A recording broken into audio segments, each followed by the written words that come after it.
Welcome to the Freaky Stories podcast. Get ready for a double dose of the bizarre and unbelievable with our freaky probe into two truly wild tales. Yeah. So forget your everyday news. We're diving deep into stories that will leave you wondering, what did I just hear? That's right. We've got a couple of flash fiction stories lined up that really twist the mundane into the magnificent, or maybe I should say the maniacal. Burst up. Ever thought winning the lottery would solve all your problems? What if that lottery landed you on the moon with no return ticket? Oh, wow. We'll explore the hilarious and harrowing tale of two unlikely lunar tourists whose misfortune became the world's most addictive reality show. Sounds wild. We have the inside scoop from a flash fiction story titled Moonstruck Screwed. Okay.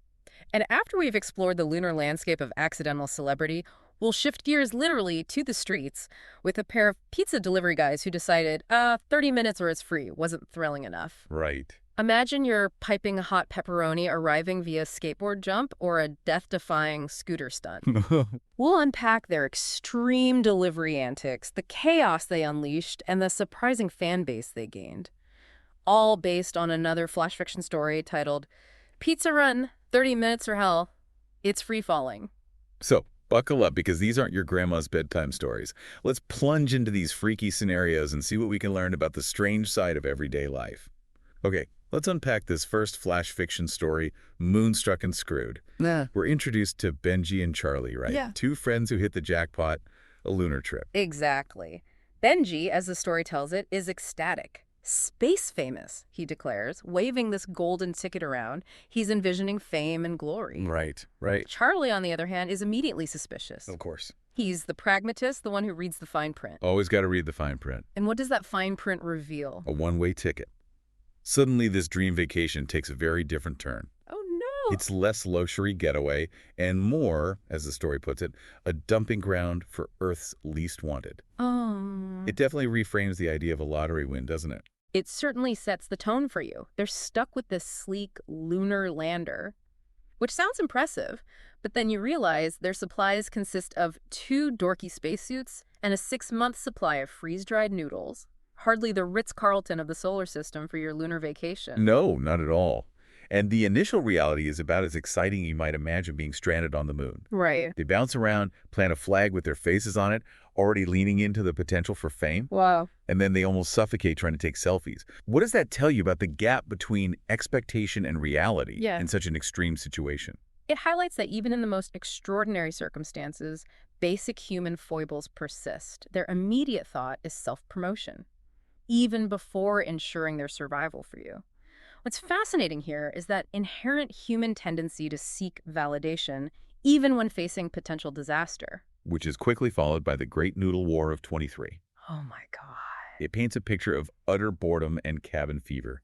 Here they are on the frickin' moon, and they're having food fights. Yeah. It's almost hard to believe, isn't it? It really underscores the psychological impact of isolation and confinement, even in a novel environment. Right. When the initial novelty wears off, the mundane can quickly take over for you. What does that make you consider about how people cope in long-term isolated situations? It's almost tragicomic. Yeah. And just when Charlie thinks they're going to die of boredom, Benji has this brainwave, live stream their survival, Moonstruck Screwed, the ultimate survival reality show. Love it. And the crazy thing is, their comm unit connects to Earth's network with surprising ease. What? They go viral overnight, these two average Joes bumbling around on the moon. Why do you think their apparent incompetence resonated so strongly with the global audience? It likely taps into a few things. Firstly, there's a certain schadenfreude, a vicarious thrill in watching others struggle, especially in such an outlandish setting. But perhaps more importantly, their sheer ordinariness made them relatable. They weren't polished astronauts, they were just 2 guys in way over their heads. That vulnerability can be surprisingly engaging. But here's where it gets really interesting. Amidst all the laughter, the world starts to rally around them. Donations pour in. Real. A grizzled astronaut sends them blueprints for an oxygenator. Wow. A botanist offers advice on growing food in the lunar soil. They start receiving care packages filled with supplies and heartfelt notes. They transform from these laughingstocks into something else entirely. That's incredible. It's a complete turnaround, isn't it? It is. What's fascinating here is that shift in public perception. They go from being clowns to, as the story says, symbols of dumb, stubborn human resilience. It's the underdog story on an interstellar scale for you. People connect with their flawed humanity, their determination despite their obvious shortcomings. If we connect this to the bigger picture, it highlights our tendency to root for the improbable and the unexpected acts of kindness that can emerge even from seemingly ridiculous situations. Absolutely. But just when you think they might actually figure things out, their water recycling system fails. Suddenly, the tone shifts dramatically. Panic sets in, and the world holds its breath, bracing for the tragic finale. It's like the ultimate cliffhanger episode. Oh, wow. What does this moment of crisis add to the narrative for you? It raises the stakes dramatically and forces a reevaluation of everything that came before. The humor fades, and the very real danger they're in becomes starkly apparent. It also likely amplified the audience's investment in their survival.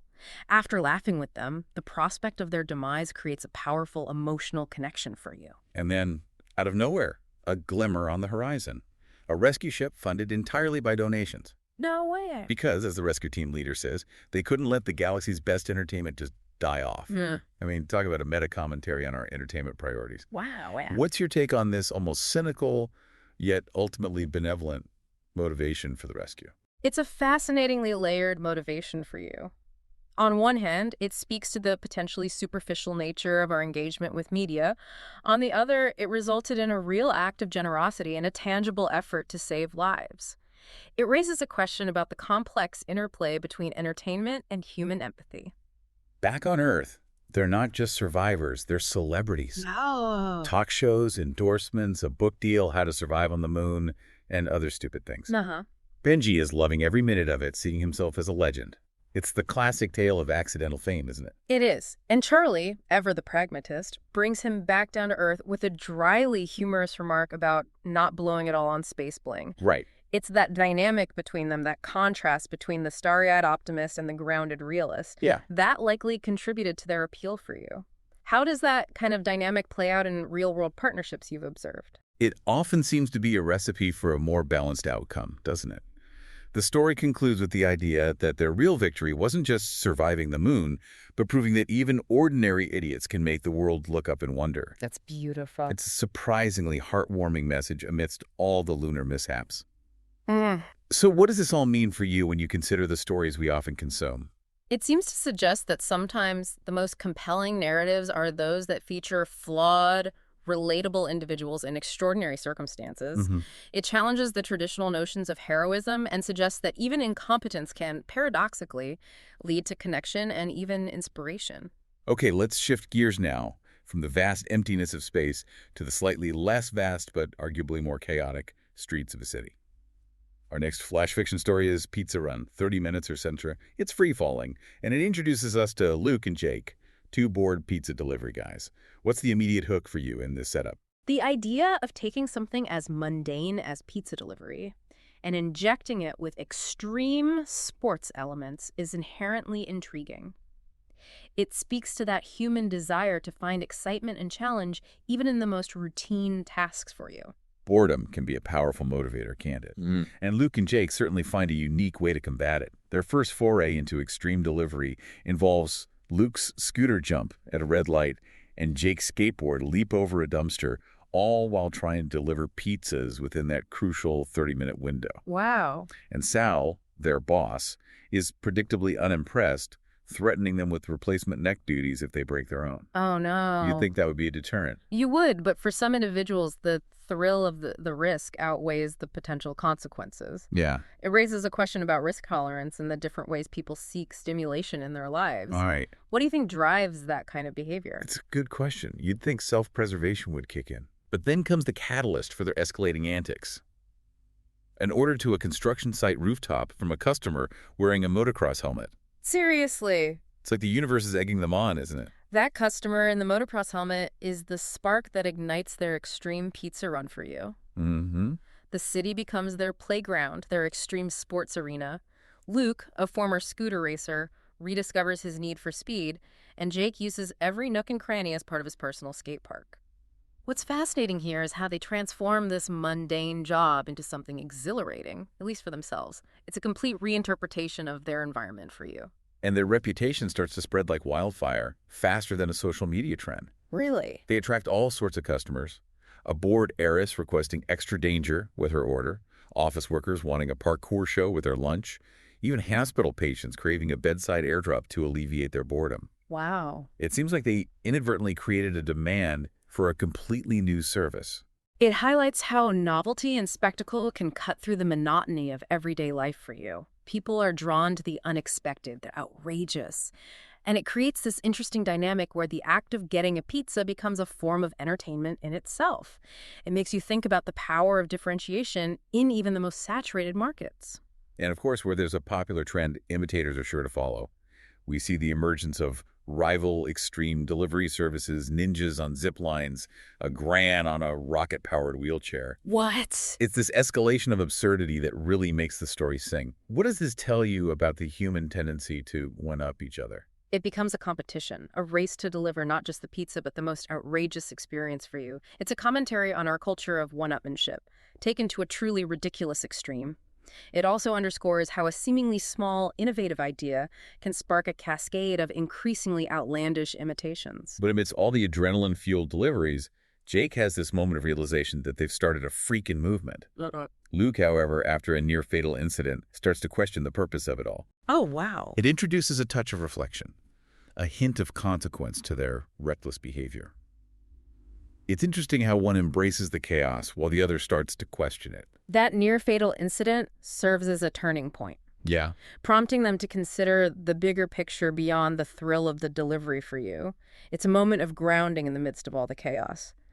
What does it say about the sustainability of purely thrill-seeking behavior? It suggests it often comes with an expiration date, doesn't it? And then just as suddenly as they appeared, they're gone. Ah. They leave a note for Sal about delivering to the International Space Station, tying it back to our first flash fiction story in a fun little way, along with a huge stack of cash. No way. It's a grand exit, leaving behind this lingering mystery for you. Their departure solidifies their transformation from daredevil delivery guys into urban legends for the city. Yeah. The immediate demand for their services slows, but it's replaced by this sense of anticipation, this collective upward gaze. People are half expecting to see them flying through the sky with a pizza. It's the creation of a modern-day myth. The flash fiction story ends with these occasional reminders of their existence. Tremors, streaks of light, faint sounds of scooter and skateboard, suggesting that their adventures are continuing somewhere out there. Wow. It leaves you with this wonderful sense of the ongoing possibility of the extraordinary in the ordinary. So what does this all mean for you when you think about the impact individuals can have on their surroundings? Absolutely. It touches on our innate desire for excitement and the lengths to which some people will go to find it. Right. Or create it in their everyday lives for you. It also raises an important question about the impact we have, even unintentionally, and the movements, however strange, that can spring from seemingly small actions. Well, there you have it. 2 flash fiction stories, proving that reality can be far stranger and more entertaining than, well, fiction. From surviving lunar mishaps with a side of slapstick to delivering your deep dish with a dose of danger, these freaky probes into everyday scenarios gone wild offer a unique perspective. What's fascinating here is how ordinary people, faced with extraordinary and often self-inflicted circumstances, can capture the world's attention and even inspire unexpected acts of kindness or a whole new way of looking at a mundane task for you. Absolutely. This raises an important question. What seemingly ordinary situation in your own life could potentially turn into something utterly bizarre and captivating? Think about it. Could your daily commute become an epic adventure? Could your hobby unexpectedly thrust you into the spotlight? These stories remind us that the line between the normal and the freaky is often thinner than we think. Indeed. Perhaps there's a Moonstruck Screwed or a pizza run waiting to happen in your own backyard for you. It certainly gives you pause to consider the hidden potential for the unbelievable in the everyday. Thanks for joining us on this Freaky Probe. Rate and follow the Freaky Stories podcast for more addictive tales that will keep you craving the unbelievable. Yes. What other freaky stories are out there waiting to be uncovered for you?